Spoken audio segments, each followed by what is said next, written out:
प्यारे दर्शकों नमस्कार। आइए नजर डालते हैं हमारे प्यारे राज्य हरियाणा की तमाम बड़ी खबरों पर। वीडियो शुरू करने से पहले कमेंट बॉक्स में जय हिंद लिखकर हमें सपोर्ट करें। तो चलिए शुरू करते हैं। इन कर्मचारियों को जल्द किया जाएगा बोनस का भुगतान, विभाग ने दी ये डेडलाइन। उत्तर हरियाणा बिजली वितरण निगम यानी कि UHBVN ने वित्त वर्ष 2024-25 के लिए पात्र कर्मचारियों को बोनस का भुगतान करने संबंधी आदेश जारी कर दिए हैं।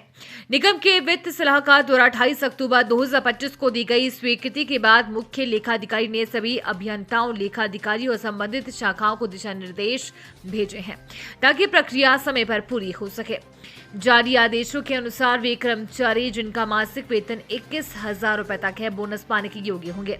इन्हें वास्तविक वेतन या अधिकतम 7,000 रुपए तक की राशि पर 8.33% की दर से बोनस दिया जाएगा। बोनस भुगतान पूरी तरह बोनस अधिनियम 1965 और उसमें समय समय पर किए गए संशोधनों के अनुरूप होगा। निगम ने जिला आहरण एवं लेखा अधिकारियों को निर्देश दिया है कि भुगतान प्रक्रिया में किसी भी प्रकार की देरी न हो और सभी पात्र कर्मचारियों को 30 नवंबर 2025 तक बोनस मिल जाए। किसानों को काले गेहूं की खेती से मिलेगा 2 गुना मुनाफा, बाजार में इतने रुपए में बिक रहा।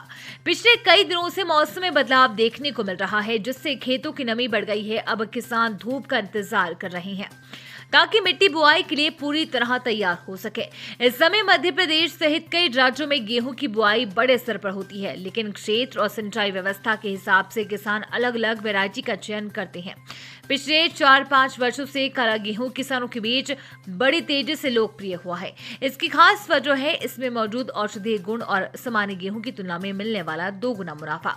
बताया जा रहा है कि काले गेहूं में एंथोसाइनिन की मात्रा अधिक पाई जाती है, जो एक प्राकृतिक एंटीऑक्सीडेंट और एंटीबायोटिक है।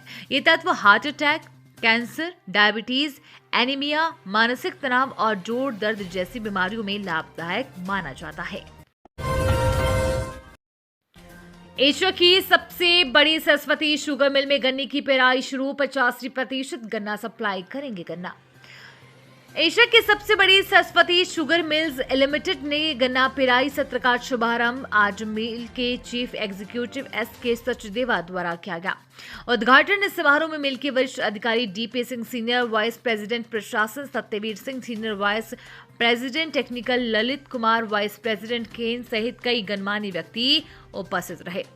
समारोह के दौरान इस सीजन के पहली गन्ना सप्लाई करने वाले किसानों मुस्तफा ग्राम दौलतपुर, गफूर ग्राम रायपुर, गुरमेज सिंह ग्राम महिलावाली तथा गन्ना केंद्र पाबनी और कुलपुर से आए ड्राइवर नायब सिंह को हार पहनाकर एवं उपहार देकर सम्मानित किया गया। उद्घाटन के अवसर पर SK सचदेवा ने बताया कि मिल को सुचारू रूप से चलाने के लिए विशेष तैयारियां की गई है ताकि प्रतिदिन गन्ने की अधिकतम पेराई संभव हो सके। उन्होंने बताया कि इस वर्ष मिल द्वारा 125 लाख क्विंटल गन्ने की पेराई का लक्ष्य निर्धारित किया गया है, जबकि पिछले सीजन में 140 लाख क्विंटल गन्ने की पेराई की गई थी। सचदेवा ने कहा कि पिछले वर्ष की तरह इस वर्ष भी गन्ना किसान पंजीकरण योजना का लाभ उन किसानों को मिलेगा जो अपने कुल हिस्सा यानी कि कुल गन्ना उत्पादन का 85% या उससे अधिक हिस्सा मिल में सप्लाई करेंगे। इस बार हरियाणा में राशन डिपो पर नहीं वितरित होगा बाजरा, जाने क्या है बड़ी वजह। हरियाणा में इस बार राशन डिपो पर लाभार्थियों को बाजरे का वितरण नहीं किया जाएगा। ये फैसला सरकारी एजेंसियों द्वारा बाजरे की खरीद न किए जाने के कारण खाद्य एवं आपूर्ति विभाग द्वारा लिया गया है। अब लाभार्थियों को केवल गेहूं, चीनी और सरसों का तेल ही दिया जाएगा। बता दें कि पिछले कुछ सालों में सर्दियों के मौसम में गेहूं के साथ बाजरा भी PDS स्कीम में वितरित किया जाता था, मगर इस साल सितंबर और अक्टूबर में रुक रुक कर हुई बारिश के कारण फसल प्रभावित हो गई है, जिससे बाजरा खराब हो गया है। बाजरे के सैंपल सरकारी खरीद एजेंसियों हैफेड, HPWC एंड लैब ने भेजे गए, जो खराब क्वालिटी की होने की वजह से पास नहीं हो पाए। किसानों को मजबूत सहारा देने के लिए बड़ा कदम, हरियाणा ने इन जिलों में शुरू हुई विशेष सब्सिडी योजना। हरियाणा सरकार ने रबी सीजन में किसानों को मजबूत सहारा देने के लिए एक बड़ा कदम उठाया है। राष्ट्रीय खाद्य सुरक्षा एवं पोषण मिशन के तहत राज्य में जौ और गेहूं की फसलों के लिए बीज वितरण से लेकर प्रदर्शन प्लांट और पौध व मृदा संरक्षण प्रबंधन तक पर अनुदान दिया जाएगा। दोनों फसलों के लिए किसान विभाग की वेबसाइट पर कुछ सरल चरणों में आवेदन पूरा कर सकते हैं। साथ ही हर जिले के कृषि विकास अधिकारी, ब्लॉक कृषि अधिकारी, उप मंडल कृषि अधिकारी और उप कृषि निदेशक के कार्यालयों में जानकारी और सहायता उपलब्ध रहेगी। यह पहल किसानों की उत्पादकता बढ़ाने, बेहतर किस्मों को बढ़ावा देने और मिट्टी की उर्वरकता कायम रखने में मदद करेगी। जौ की खेती को बढ़ावा देने के लिए पंचकुला, रोहतक, भिवानी, सिरसा, हिसार, झज्जर और चरखी दादरी जिलों को चुना गया है। इन जिलों में किसानों को उच्च गुणवत्ता वाले बीज, फसल प्रदर्शन इकाई और मृदा प्रबंधन तकनीकों पर सरकारी सहायता दी जाएगी। इच्छुक किसान कृषि एवं किसान कल्याण विभाग की वेबसाइट पर जाकर आवेदन कर सकते हैं। अभय चौटाला को सीधी डील, अमित शाह से जेजेपी अब बनेगी बीजेपी की सी टीम, आदित्य सुरजेवाला।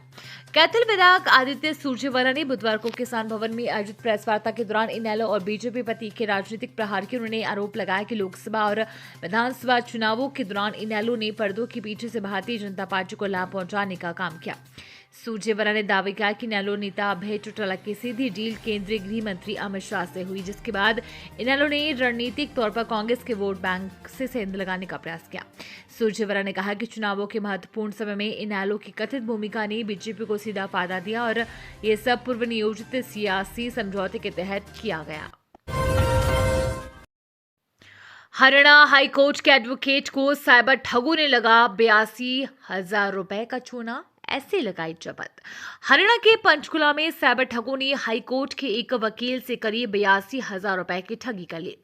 पीड़ित वकील की शिकायत पर साइबर क्राइम थाना पुलिस ने मामला दर्ज कर जांच शुरू कर दी है। पुलिस उन खातों की जांच कर रही है जिनमें ठगों ने पैसे ट्रांसफर करवाए हैं। डॉल्फिन अपार्टमेंट निवासी विकास ने बताया कि वो हाईकोर्ट में वकालत करता है। उसके पास एक कॉल आई जिसमें कॉल करने वाले ने खुद को फेडरल बैंक का कर्मचारी बताया। बातचीत के दौरान कॉलर ने कहा कि वे स्कैपिया क्रेडिट कार्ड के एप्लीकेशन को कार्ड टू कार्ड बेसिस पर मंजूर कर देंगे। इसके बाद ठग ने विकास से उसके अमेरिकन एक्सप्रेस क्रेडिट कार्ड के स्टेटमेंट एक ईमेल पर भेजने को कहा। विकास ने बताया कि इस दौरान उसे एक मेल प्राप्त हुआ जिस पर क्लिक करते हुए उसका मोबाइल फोन हैक हो गया। कुछ ही देर बाद उसके फोन पर अमेरिकन एक्सप्रेस क्रेडिट कार्ड से 82,893.77 रुपए कटने का मैसेज आया। उसे पता चला कि किसी अनजान व्यक्ति ने बैंक कर्मचारी बनकर उसके साथ ये साइबर फ्रॉड किया है। ये थी आज की फटाफट खबरें। हम मिलेंगे अगले बुलेटिन में, तब तक के लिए धन्यवाद और जय हिंद।